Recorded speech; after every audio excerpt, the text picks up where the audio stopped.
The house wasn't just bricks, it was my proof I survived. Before starting the story, please subscribe and like the video and listen through end for chill. I bought the house in 1987, the year my hands were still steady enough to lift drywall by myself, and my son, Daniel, was small enough to sit on the counter and swing his legs while I cooked boxed macaroni. It was a narrow two-story in a blue-collar neighborhood, peeling paint, creaky steps, and a backyard that sloped like it had given up on being level. But it was mine. I signed the papers alone. No husband stood beside me, no parents helped with the down payment. I had a nursing aid's paycheck, a second job cleaning offices at night, and a promise to myself I'd never beg anyone for a roof again. That house watched me grow older. It absorbed every version of me. The exhausted single mother, the woman who learned to fix a leaky sink with YouTube videos, the mother who taped report cards to the fridge and cried in the bathroom when the math grades dipped. The house was my witness. It held my life without complaint. Daniel grew up there. He slammed doors there. He fell in love there, first with the girl who broke his heart, then later with Miranda. Miranda was polished. That was the word everyone used, and it fit. She had smooth hair that never frizzed, nails always painted neutral pinks, and a way of smiling that showed just enough teeth to be considered warm without ever becoming vulnerable. She spoke in a calm, measured voice, even when annoyed, even when disappointed, especially when disappointed. When Daniel brought her home for the first time, she walked through the living room slowly, eyes drifting to the crown molding I'd installed myself, the hardwood floors I refinished on my knees, the bay window I'd replaced after a storm cracked the glass. "It's charming," she said. There was a pause between "it's" and "charming," a hesitation so small most people wouldn't notice. I noticed. Still, I welcomed her. I cooked, I listened. I asked about her job in marketing, about her parents' lake house, about the trips she'd taken overseas. She asked polite questions back, nodded at my answers, then redirected the conversation to something sleeker, newer, more impressive. I told myself I was imagining the distance. Mothers are known for that. We imagine slights because we fear replacement. When Daniel proposed to her 2 years later, he asked me to help plan the engagement dinner. That should have been my first clue. After the wedding, they moved into a downtown condo. Glass, steel, minimalism. I visited once and felt like I'd stepped into a magazine spread where no one actually lived. Miranda joked that she was allergic to clutter. She laughed when she said it. I laughed too. But then the condo lease ended, and suddenly circumstances changed. Daniel lost his job when the company downsized. Miranda was pregnant. They needed somewhere temporary. The word came wrapped in reassurances and gratitude. "Just for a little while, Mom," Daniel said, "until we get back on our feet." Miranda nodded, one hand resting on her stomach. "We'll help with expenses, of course." I didn't hesitate. I never do when it comes to my son. I cleared out the guest room. I moved boxes to the garage. I bought a crib with money I'd saved for a new roof. They moved in with suitcases and expectations. At first, it was fine. Awkward, but fine. Miranda rearranged the kitchen for efficiency. She replaced my curtains with lighter ones to open up the space. She donated a chair I'd had since Daniel was 5 because it didn't fit the aesthetic.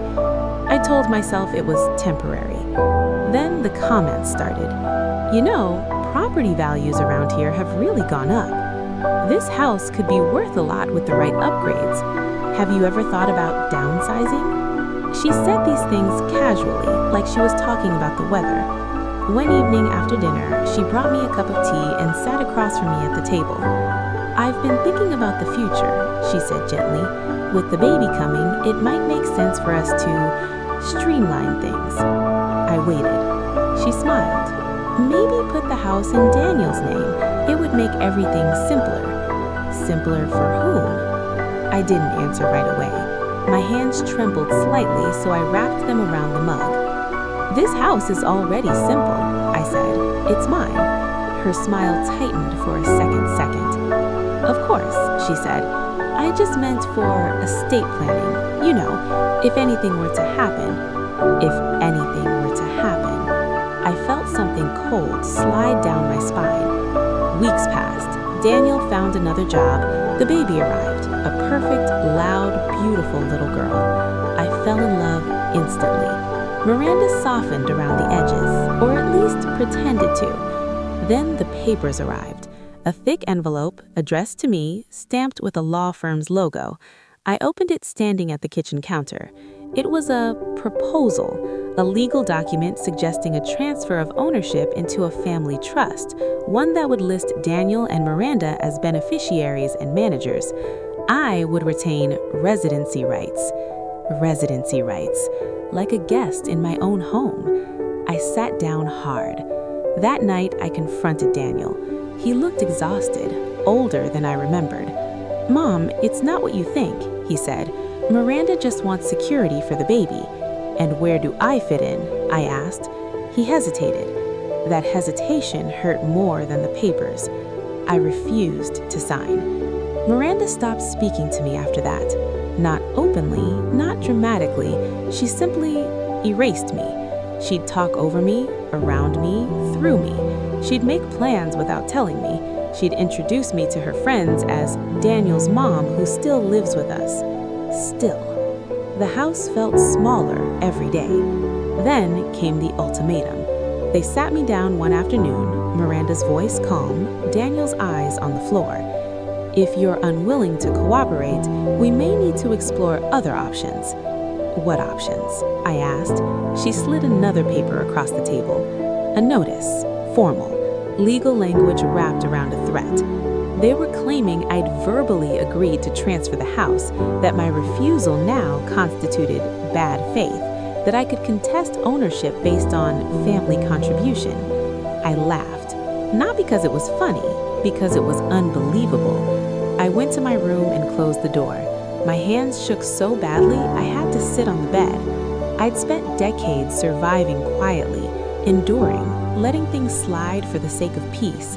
But this was erasure, and something in me hardened. I hired a lawyer the next morning. A woman named Patricia, sharp-eyed and efficient. She listened without interrupting. When I finished, she leaned back in her chair. "Your daughter-in-law made a mistake. Several, actually." I felt my chest loosen slightly. "But she's trying anyway," I said. Patricia smiled thinly. "People try things all the time. That doesn't mean they win." What followed was the ugliest 6 months of my life. Miranda escalated. She accused me of emotional manipulation, of endangering the baby by creating a hostile environment. She suggested to Daniel that I was becoming unstable. Daniel withdrew. He avoided me. When we spoke, it was stiff, formal. One night, I heard them arguing behind closed doors. "She's your mother," Daniel said, "and this is our child. You need to choose." That sentence stayed with me. Choose. I stopped cooking for them. I stopped cleaning shared spaces. I documented everything. I saved texts. I recorded conversations where legally allowed. I followed Patricia's instructions exactly. When Miranda attempted to change the locks while I was grocery shopping, the police came. They told her she had no authority. She cried. Real tears for once. Neighbors watched from their porches. I stood in the driveway, keys in hand, and felt something close to triumph. The court date arrived in October. Miranda wore a gray suit and that same controlled smile. Daniel looked hollow. I told the truth, calmly, thoroughly. Patricia presented documents, deeds, receipts, bank statements spanning decades. Miranda's lawyer tried to paint me as an aging woman clinging to control, a mother refusing to let go. The judge didn't buy it. The ruling was decisive. The house was mine, fully, indisputably. Moreover, the judge issued a warning against further harassment. Miranda didn't look at me afterward. Daniel did. He tried to apologize, stumbled through words about pressure and fear and wanting to keep the peace. I listened. Then I told him something I'd never said out loud before. "This house saved us," I said, "but it won't save us again." They moved out within a month. The silence afterward was deafening and healing. I repainted the walls, I put my old chair back where it belonged, I fixed the roof at last. Daniel visits sometimes, alone. We talk carefully about neutral things. Miranda hasn't returned. Sometimes I sit on the porch at dusk and watch the light settle into the wood grain of the door I installed 30 years ago. I think about how close I came to losing everything, not to fire or flood, but to assumption, to the idea that I would shrink, step aside, fade quietly. I didn't. This house still knows my footsteps, and it always will. I didn't expect the quiet to feel so loud. After they left, the house echoed in a way it never had before. Not empty exactly, but alert, like it was waiting to see if the peace would last. For weeks, I woke up before dawn out of habit, listening for footsteps that weren't there anymore. No crib creaking, no muted arguments behind closed doors, no careful calculations before I spoke. Just me. At first, the loneliness came in waves. I would pass the guest room, my room again, and remember folding baby clothes that no longer lived in the drawers. I would open the fridge and instinctively reach for things I no longer bought. It surprised me how grief could exist alongside relief, how I could mourn the family I thought I had while still knowing I had done the right thing. Daniel came by one Sunday afternoon with a bag of pastries and an apology rehearsed into something fragile. "I should have protected you," he said, standing in the doorway like a guest. "I should have stopped it before it got that far." I looked at him, really looked at him, and saw the boy who once begged me not to sell the house when money was tight. The man in front of me was older now, shaped by choices and compromises I didn't fully understand. "I didn't need protecting," I said gently. "I needed respect." He nodded, eyes glassy. We sat at the kitchen table, the same one Miranda had once tried to replace, and talked in small, careful steps. He admitted things then, that the idea of the house had changed in his mind over time, that Miranda had spoken about it as if it were already theirs, that he'd let himself believe it would all work out if no one rocked the boat. "I was afraid," he said, "of losing my family." "So was I replied. That was the truth neither of us had said before. After he left, I cried, not from anger, but from release. Some apologies come too late to fix the damage, but not too late to stop it from spreading. The neighborhood noticed the change. Mrs. Alvarez next door brought over soup just because. Mr. Jenkins across the street waved more often, lingered longer. Word had traveled, not in detail, but in tone. People sensed a battle had been fought here. I planted new flowers in the front yard that spring, bright ones, unapologetic ones. I let the grass grow a little wild in places because I liked the way it moved in the wind. Miranda tried one last thing. A letter arrived, handwritten this time. No legal language, no threats. She wrote about misunderstandings, about stress, about how things got out of hand. She said she hoped someday we could move forward as a family. I read it once. Then I folded it neatly and put it away, not as forgiveness, but as closure. Some bridges aren't meant to be rebuilt. Some lessons only stick when they cost something. Months passed, then a year. The house aged with me comfortably. I replaced what needed replacing. I kept what mattered. I stopped explaining myself to anyone. Sometimes late at night, I'd walk through each room slowly, touching the walls, remembering the woman I was when I first stood here with keys shaking in my hand. She hadn't known how strong she'd need to be. She hadn't known she'd one day have to defend this place from the very people she loved most. But she bought the house anyway, and I kept it. Not out of spite, not out of stubbornness, but because some things are proof of survival. And no one gets to take that from you just because they assume you'll step aside. I didn't fight back loudly. I fought back correctly, and that made all the difference. The nights were the hardest. Grief doesn't announce itself. It waits until the house is dark and quiet, until there's nothing left to distract you. Then it settles in like a weight on the chest. I would lie awake listening to the old pipes hum, wondering when loving your own child started to feel like negotiating with a stranger. I missed my granddaughter in a way that physically hurt. I missed the way her tiny fingers curled around mine, the soft weight of her asleep on my shoulder. I wondered if she would remember me at all, or if I would become a story told vaguely, inaccurately, by someone who had already decided who I was. That thought almost broke me. There were moments, weak moments, when I questioned myself, when I replayed Miranda's calm accusations in my head and wondered if maybe I was being difficult, maybe I should have given in a little, maybe a signature would have kept the peace.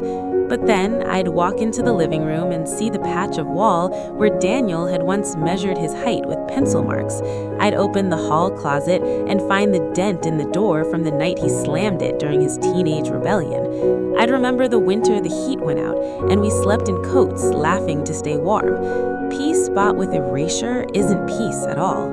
One afternoon, I found myself sitting on the floor of the garage, surrounded by boxes I hadn't opened in years. Old photo albums, school projects, cracked picture frames.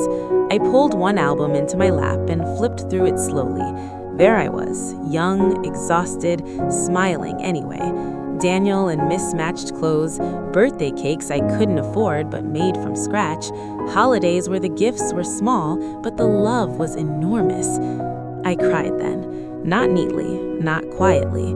I cried for the woman who had carried everything alone and never once thought to call herself strong. I cried because no one warns you that survival can look so ordinary it goes unnoticed, even by you. That was the moment something shifted. I stopped feeling ashamed of defending myself. I stopped apologizing for taking up space. When Daniel visited again weeks later, I noticed how carefully he walked through the house, like someone afraid to disturb a fragile thing. He touched the doorframe absent-mindedly, just like he used to. "I didn't realize how much this place meant to you," he admitted softly. I swallowed hard. "I tried to tell you, but sometimes people don't hear truth until it scares them." He nodded, eyes glassy. We sat in silence after that. Not angry, not reconciled, just honest. And honesty, I learned, is heavier than anger, but cleaner than resentment. After he left, I cried, not from anger, but from release. Some apologies come too late to fix the damage, but not too late to stop it from spreading. The seasons turned. Spring softened the edges of everything. Sunlight filled the rooms again. I started opening windows, letting air move freely through spaces that felt suffocating for too long. Neighbors waved, life continued, and slowly, quietly, I began to feel something unfamiliar. Pride. Not the loud the kind that sits deep in the bones, the kind that says, "You did not disappear." I hadn't won because the court ruled in my favor. I hadn't won because Miranda backed down or because the locks stayed mine. I had won because I chose myself without becoming cruel, because I held my ground without losing my humanity, because I proved to myself, most of all, that aging does not mean surrender, and kindness does not mean compliance. One evening, as the sun dipped low and the house glowed bold, I rested my hand against the front door and felt its solid weight beneath my palm. This door had closed on poverty. It had closed on fear. It had closed on a future that tried to rewrite my past. And it was still standing. So was I. That was the real inheritance. That was the thing no one could take. If that story gave you chill, drop a like, subscribe, and comment so I know you made it to the end. I've got another one. See you then.